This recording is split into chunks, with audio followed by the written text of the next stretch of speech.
اسی طرح اگلا سوال ہے کہ میں ایک دل کا مریض ہوں، ڈاکٹری علاج بھی جاری ہے، لیکن چاہتا ہوں کہ قرآن آیات کے ذریعے بھی اللہ سبحانہ و تعالیٰ سے مدد طلب کروں۔ کوئی ایسا وظیفہ بتائیں جو میرے لیے فائدہ مند ہو۔ ماشاءاللہ، یہ ملتا جلتا سوال ہے۔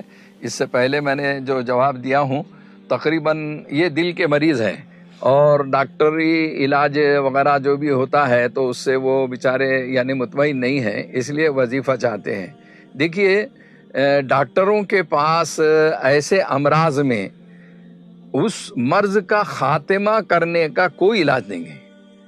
آپ کو حیرت ہوگی کہ اس قدر جو ہے میڈیکل لائن نے ترقی کی ہے جس کی کوئی انتہا نہیں ہے، خوب چرچا ہے، بڑے بڑے ہاسپٹل ہے، سب کچھ ہے، لیکن اس کے باوجود میں ایک بات کی طرف توجہ دلانا چاہتا ہوں۔ جو لوگ دعا تعویذ کی لائن کو حقیر نگاہوں سے دیکھتے ہیں، اللہ کے واسطے سمجھنے کی کوشش کرو کہ تم جس چیز کو پسندیدہ سمجھتے ہو، ڈاکٹروں کی وہ لائن اور بڑے بڑے دواخانے اور اس طرف لے جانے کے، میں آپ کو چیلنج سے کہہ سکتا ہوں کہ آج بھی اس ترقی یافتہ میڈیکل کے دور میں 50% ایسی بیماریاں ہیں جس کا علاج ڈاکٹروں کے پاس نہیں ہے۔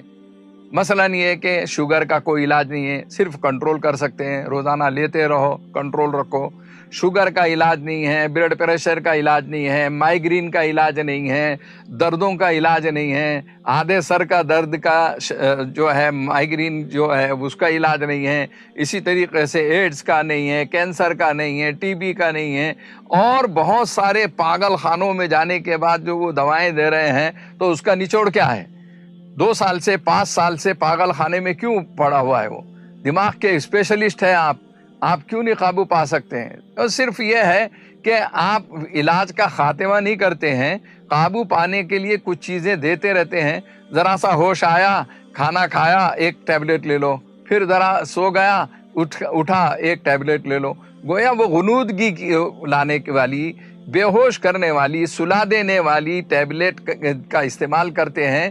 تو ڈاکٹر سلانے کا کام کرتے ہیں، اس کے مرض کو ختم کرنے کا کام نہیں کرتے ہیں۔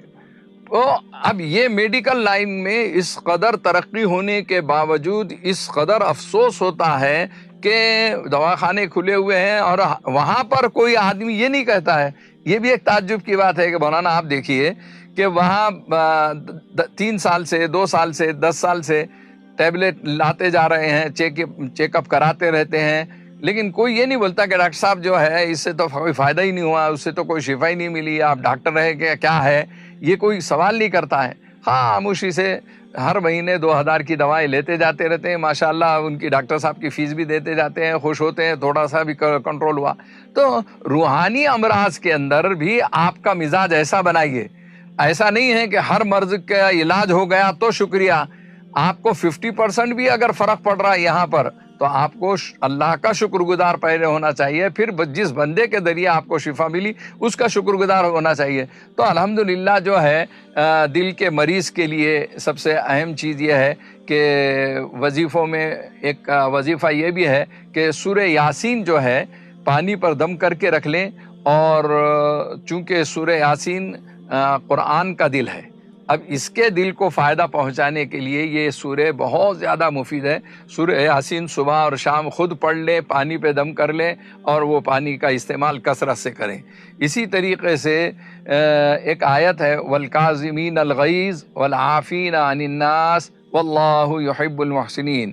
وَالْكَاظِمِينَ الْغَيْظَ وَالْعَافِينَ عَنِ النَّاسِ وَاللَّهُ يُحِبُّ الْمُحْسِنِينَ۔ جو بلڈ پریشر کا مریض ہو وہ اس دعا کو 101 مرتبہ روزانہ پڑھے، انشاءاللہ اس کا بلڈ پریشر جو ہے کنٹرول میں رہے گا، اور اچھی کوشش کرے گا تو ہو سکتا ہے کہ بلڈ پریشر کا خاتمہ بھی ہو جائے۔